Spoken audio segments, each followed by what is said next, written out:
오늘의 주요 뉴스입니다. 민주당 익산시 지역 협의회장 공석이 장기화되고 있어 내년 지방선거 입지자들의 불만이 나오고 있습니다.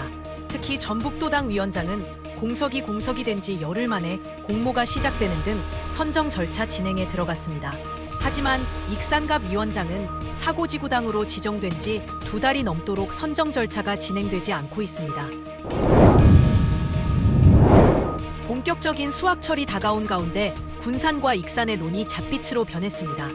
벼잎마다 병해가 퍼지면서 알곡이 제대로 익지 못한 채 마르는 벽개시무늬병이 급속 확산되고 있습니다. 특히 군산은 한 달 사이 피해 면적이 20배 넘게 늘어 수확량 감소가 불가피할 전망입니다. 여러분 안녕하십니까? 10월 20일 월요일 종합뉴스입니다. 민주당 전북도당 위원장은 공석이 된 지 열흘 만에 후보자 공모가 시작됐습니다. 반면 이춘석 의원이 빠진 민주당 익산갑은 사고직으로 지정된 이후 벌써 2달이 넘도록 지역위원장 공백이 장기화되고 있는데요. 내년 지방선거 입지자들 사이에선 지역구를 방치하고 있는 것이 아니냐는 볼멘 소리가 나오고 있습니다. 차명 주식거래 의혹으로 민주당을 탈당한 이춘석 의원. 민주당은 지난 8월 11일 익산갑을 사고직으로 지정했습니다. 하지만 2달이 넘도록 지역위원장 인선 작업은 제자리 걸음입니다.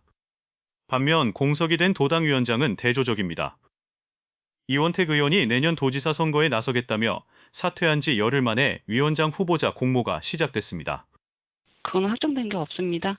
지금 아직 논의 중에 있습니다. 5개 시도당 위원장 후보자 공모만 하는 걸로 되어 있어요. 민주당 측은 익산갑 지역위원장 공모가 언제쯤 구체화될지도 현재로선 말하기 어렵다는 입장입니다. 내부에서조차 공모냐 대행이냐 등을 놓고 의견이 분분하기 때문입니다. 지부에서는 공모로 하자 그렇게 의견을 내시고 대행으로 가자 이렇게 해서 의견이 좀 맞지 않았나 봐요. 그래서 모르겠어. 결정된 거 없어요. 상황이 이러자 내년 지방선거 입지자들은 불만을 쏟아내고 있습니다. 구심점 역할을 해야 할 지역위원장이 장기간 공석이다 보니 초조함은 커지고 있습니다. 어떻게든지 하여튼 어떤 지역위원장이 그걸 중심을 잡아줘야 되니까 지금 사고 지역이 지은 지 2달이 넘었잖아요. 지금 보면. 익산갑 지역위원장 경쟁 구도도 변하고 있습니다. 당초 10명 넘게 자천타천 거론됐지만 추석 연휴가 지나면서 여운택, 고상진, 황규택, 전정희 등으로 좁혀지는 분위기입니다. 이제 8개월 앞으로 다가온 내년 지방선거. 하지만 민주당 익산갑은 위원장 공백이 장기화되면서 지역구가 방치되고 있다는 불만이 표출되고 있습니다. KCN 뉴스입니다. 경찰이 이춘석 의원의 차명 주식거래 의혹 수사를 확대하고 있습니다. 서울경찰청은 오늘 기자간담회를 통해 이 의원 사건과 관련해 현재 85명을 조사했다고 밝혔습니다. 또 입건된 피의자는 이 의원과 보좌관 차 씨 등 2명이라고 설명했습니다. 경찰은 수사가 계속 진행 중이어서 수사 대상자가 더 늘어날 수 있음을 시사했습니다. 오늘 열린 전북도의 임시회에서 2036 하계올림픽 유치와 전주 완주 행정통합을 놓고 김관영 도정을 질책하는 목소리가 잇따라 나왔습니다. 정종복 의원은 5분 발언을 통해 전북도가 올림픽 유치에 나섰지만 지방도시들이 연대하는 유치 계획이 IOC 요구에 부합하지 않는다는 논란과 아직 정부의 개최 계획서조차 제출되지 않은 점 등이 혼란을 부추기고 있다고 지적했습니다. 또 권요한 의원은 다음 달 중순쯤으로 예상되는 전주 완주 통합 주민투표가 최종 무산될 경우 김관영 지사는 책임을 지고 사퇴해야 한다고 주장했습니다. 첫 분양에 나선 새만금 수변도시 단독주택 용지 60여 필지가 추천 방식 분양으로 이뤄질 전망입니다. 새만금 개발공사는 어제 추량도민 초청사업 설명회에서 근린생활시설은 경쟁 입찰로 단독주택은 추천 방식을 병행해 분양할 계획이라고 밝혔습니다. 근린생활시설 용지는 2필지, 단독주택 용지는 67필지입니다. 공사는 수변도시에서 경쟁력 있는 구역을 첫 분양 대상으로 선정했으며 올 하반기 분양할 예정입니다. 도내에서 순창군이 농어촌 기본소득 시범 사업지로 최종 선정됐습니다.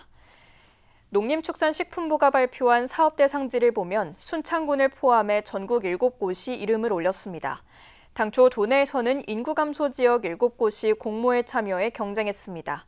농어촌 기본소득은 소멸위기에 처한 농어촌 주민들의 기본 생활을 보장하기 위해 모든 주민에게 2년간 월 15만 원씩을 지급하는 겁니다. 익산 도시공원의 맨발 걷기 산책로 조성이 탄력을 받게 됐습니다. 이중선 의원이 발의한 맨발 걷기 활성화 지원 조례 개정안이 익산시의회 상임위를 통과했습니다. 익산시는 조례에 따라 도시공원 내 보행로를 맨발 걷기 산책로로 우선 조성할 수 있게 됩니다. 또 맨발 걷기 활성화를 위해 다양한 사업을 추진할 수 있고 민간 위탁도 가능해집니다. 익산시가 노인 학대 예방 계획을 수립해야 한다는 근거가 마련됐습니다.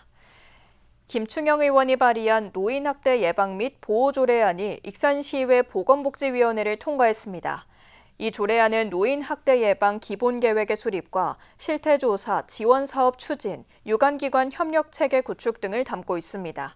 익산시는 지난 8월 기준 65세 이상 노인이 전체 인구인 25%인 6만 7천여 명으로 집계됐습니다. 최병관 전 전북자치도 행정부지사가 익산 체류형 관광을 활성화시켜야 한다고 강조했습니다. 최 전 부지사는 오늘 보도자료를 통해 원도심의 생기를 불어넣기 위해선 스쳐 지나가는 관광이 아닌 체류형 관광을 활성화시켜야 한다고 밝혔습니다. 또 구체적인 활성화 방안을 찾고 지역의 실질적인 보탬이 될 수 있도록 하기 위해 익산 숙박업협회와 간담회를 갖고 의견을 나눴습니다. 가을 수확철이 한창인 요즘 군산과 익산의 논이 잿빛으로 변했습니다. 벼 잎마다 병해가 퍼지면서 알곡은 제대로 익지 못하고 말라버렸는데요. 군산은 한 달 사이 피해 면적이 20배 넘게 늘어 수확량 감소가 불가피할 전망입니다. 정부는 농업재해로 인정하고 피해 신청을 이달 말까지 받고 있습니다. 군산 회원면의 한들역. 수확기를 맞아 누렇게 익었어야 할 벼 알곡이 말라 속이 텅 비었습니다. 벼잎마다 까만 점들이 박혀 있습니다. 깨시무늬병이 들녘을 덮친 것입니다. 주변의 다른 논들 역시 마찬가지입니다.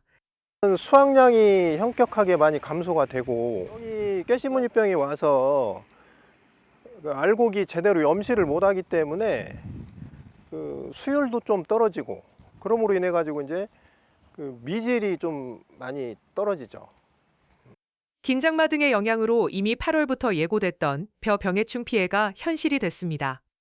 깨시무늬병은 주로 잎에 깨시 모양의 암갈색 반점이 생기고 심하면 이삭과 줄기까지 번져 수확량을 30% 넘게 줄이는 병입니다. 올해는 폭염의 수확철을 앞두고 잦은 비가 내리면서 피해가 커졌습니다. 9월 초까지는 병해충이 좀 많이 줄어든 걸로 오히려 보고 있었거든요. 그러는데 갑자기 이제 계속 날씨가 햇빛은 안 뜨고 비가 오는 날씨가 계속 됐잖아요. 그것 때문에 이제 계속 확 크게 불린 걸로. 20일 기준 군산에서 확인된 피해 면적은 3천여 헥타르, 전체 벼 재배 면적의 30%에 육박하고 한 달 전 150헥타르에서 20배가 넘게 늘었습니다. 피해 건수는 6,200건을 넘었습니다. 익산의 피해는 군산보다 다소 적은 편입니다. 익산의 피해 면적은 1,400여 헥타르로 전체 벼 재배 면적의 10%, 피해 신고는 1,200여 건으로 파악됐습니다. 군산시와 익산시는 정부가 깨시무늬병을 농업재해로 공식 인정하면서 이달 말까지 피해 신청을 받고 있습니다. 황금물결로 가득해야 할 가을 들녘, 잿빛으로 변하면서 농민들의 한숨만 깊어가고 있습니다. KCN 뉴스입니다. 오늘 도내 지역은 10월 들어 가장 추운 날씨를 보였습니다. 전주기상지청에 따르면 이날 아침 군산은 6.6도, 익산은 7.9도로 전날보다 4, 5도가량 내려갔습니다. 지난해 같은 날과 비교해도 아침 기온은 3, 4도가 더 낮았습니다.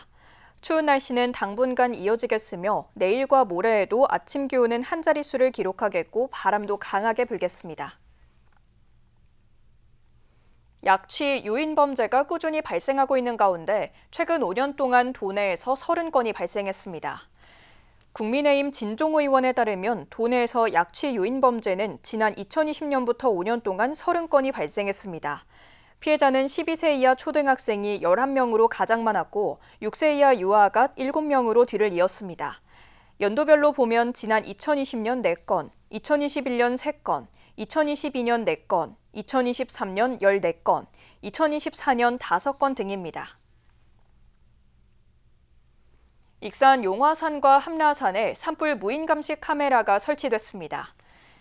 이번에 설치된 카메라는 익산시 산불대응센터에서 실시간으로 감시할 수 있고 고성능 광학줌 기능과 내방향 회전 기능을 갖췄습니다. 이로써 익산에 설치된 산불 무인 감시 카메라는 6대로 늘었습니다.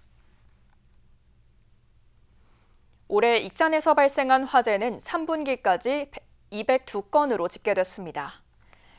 익산 소방서에 따르면 지난해 같은 기간에 비해 5.6%가 줄었습니다. 화재로 인한 인명피해는 부상만 3명으로 지난해 같은 기간에 발생한 사망 2명과 부상 8명에 비해 7명이 줄었습니다. 재산피해는 25억 7,300만 원으로 지난해보다 1억 6,800만 원이 감소했습니다. 익산시가 3톤을 넘지 않는 농협용 굴삭기에 대해 임대료를 지원합니다. 익산시는 민간업체를 통해 임대하는 방식으로 진행하며 농민은 임대료의 절반만 부담하면 됩니다. 지원 대상은 농업경영체 등록 농업인 가운데 3톤 미만 굴삭기 조정 면허증을 소유해야 합니다. 군산시가 태양광 발전 사업 수익을 합류해 지방세 체납액 징수에 나섭니다. 군산시는 체납세 징수를 위해 한국전력공사를 제3채무자로 지정하고 발전 사업자의 전력 매출 정산금을 압류할 계획이라고 밝혔습니다. 대상은 전기사업법에 따라 발전 사업 허가를 받고 한국전력공사와 전력구매 계약을 체결한 태양광 발전 사업자 가운데 지방세 50만 원 이상 체납자입니다. 현재 확인된 체납자는 15명, 1억 9,400만 원인 것으로 파악됐습니다. 군산문화관광재단이 예술인과 예술단체, 문화예술공간 실태조사와 기초자료 구축에 나섭니다. 등록 대상은 최근 군산에서 전시, 공연, 창작활동 또는 문화예술 관련 공모 지원 사업에 참여한 예술인, 예술단체와 문화예술공간입니다. 등록을 원하는 경우 재단 누리집에서 신청서를 내려받아 제출하면 되고 제출된 자료는 내부 검토 후 데이터베이스에 등재해 재단 누리집을 통해 공개됩니다. 기초자료에는 예술인의 인적 사항과 작품 활동, 작업실, 공방 위치 등을 포함해 시민과 예술계가 활용할 수 있도록 구축할 예정입니다. 계속해서 전북권 뉴스입니다. 새만금 수목원 사업이 외지 업체 위주로 진행되고 있습니다. 국회 이원택 의원이 밝힌 산림청 국정감사 자료를 보면 새만금 수목원 사업에 5개 컨소시엄이 참여했습니다. 이들 컨소시엄의 도내업체 참여율을 고작 10%입니다. 또 상시 근로자로 지역 주민이 채용된 근로일수는 전체의 17%에 불과했습니다. 이 의회는 새만금 사업법에 전북에 주 영업소를 둔 사업자를 우대하도록 되어 있지만 제대로 지켜지지 않고 있다고 지적했습니다. 도내 농민단체들이 공동 성명을 내고 정부의 쌀값 보장을 촉구했습니다. 전국농민의 총연맹 전북도연맹과 전국여성농민의 총연합 전북연합, 성명을 통해 수확기에 내린 잦은 비와 병충해 확산으로 쌀 수확량이 감소할 것이라고 우려했습니다. 이에 정부는 쌀값 안정 대책을 조속히 마련해야 한다고 촉구했습니다. 농민단체는 정부와 농협이 나랏값 1kg당 2,000원을 보장하고 유통업자의 저가수매 자금 지원을 중단하라고 요구했습니다. 한국은행 전북본부가 도내 중소기업들이 미국 관세 부과로 피해가 우려됨에 따라 자금 지원에 나섭니다. 도내 수출 중소기업을 대상으로 40억 원 한도 내에서 만기 1년 이내의 운전자금과 만기 5년 이내의 시설자금에 대한 이자 차액을 지원합니다. 특히 미국발 관세 부과로 인해 피해를 입을 가능성이 높은 자동차 또는 자동차 부품, 철강 관련 기업을 우대하기로 했습니다. 자금 지원을 원하는 기업은 27일까지 신청하면 됩니다. 지금까지 전북권 뉴스입니다. 이번 주 익산에서 가을 축제가 잇따라 열립니다. 주월 팰리스에서 22일부터 보석 축제가 열립니다. 보석 가공업체 54곳이 참여하며 할인 행사와 보석 리세팅 등 다양한 부대 행사가 진행됩니다. 또 중앙체육공원에서는 24일부터 국화축제가 진행됩니다. 보행교 개통으로 축제 공간이 신흥공원까지 확대되며 국화 대형 조형물과 백제왕도 정원, 분수쇼, 빛의 정원 등이 관람객을 맞이하게 됩니다. 전북현대가 4년 만에 K리그 1 정상에 올랐습니다. 전북현대는 지난 18일 전주 월드컵 경기장에서 열린 홈경기에서 수원FC를 2대0으로 꺾고 승점 71점을 쌓아 1위에 올랐습니다. 이에 따라 지난 2021년 이후 4년 만에 다시 우승을 차지했으며 K리그에서 처음으로 10번째 우승을 달성했습니다. 익산의 백제왕도 위상을 살펴보기 위한 학술회의가 마련됐습니다. 익산시에 따르면 22일 익산 세계유산센터에서 한국과 일본 학계가 참여한 학술회의가 열립니다. 특히 이날 학술회의를 통해 일본 교토 청년원이 소장하고 있는 관세음 응엄기가 소개될 예정입니다. 이 사료에는 백제 익산천도 내용이 담겨 있는 것으로 알려졌습니다.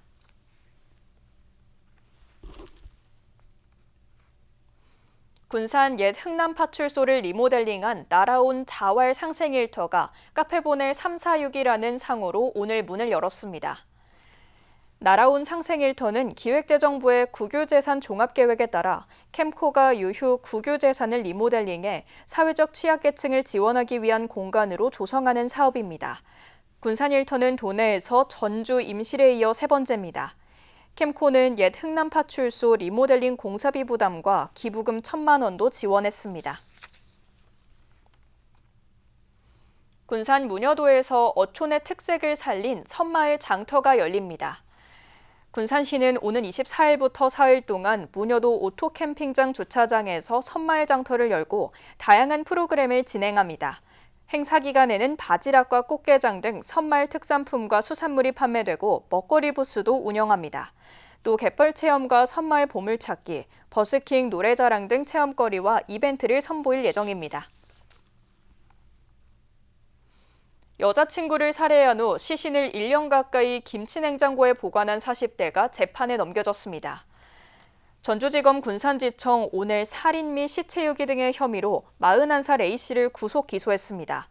A씨는 지난해 10월 20일 군산시 조촌동의 한 빌라에서 4년간 교제한 여자친구를 목 졸라 살해하고 시신을 김치냉장고에 유기한 혐의를 받습니다. 그는 범행 이후에도 고인의 휴대전화로 그녀의 가족들과 연락을 주고받으며 살아있는 것처럼 꾸몄고 여자친구 명의로 8,800만 원을 대출받기도 했습니다. 다음은 우리 동네 소식입니다.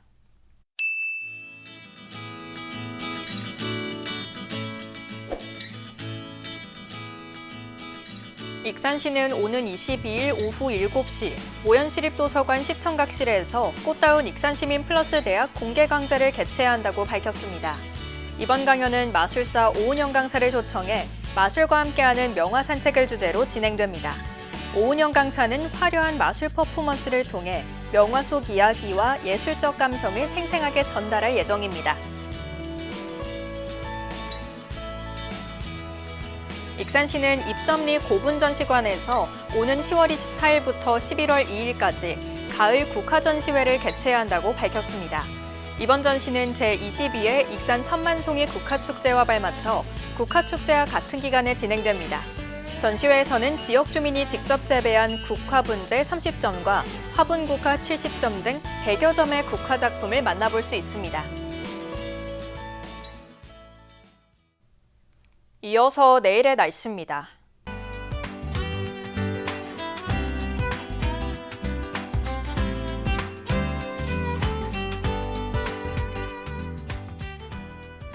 내일 도내는 대체로 맑은 가운데 군산은 15도, 익산은 16도를 보이겠습니다. 내일 기온은 7도에서 17도를 보이겠습니다.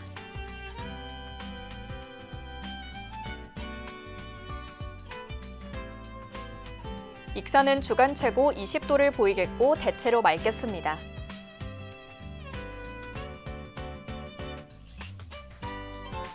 군산은 주간 최고 19도를 보이겠고 바다의 물결은 최고 4m로 높게 일겠습니다. 날씨였습니다.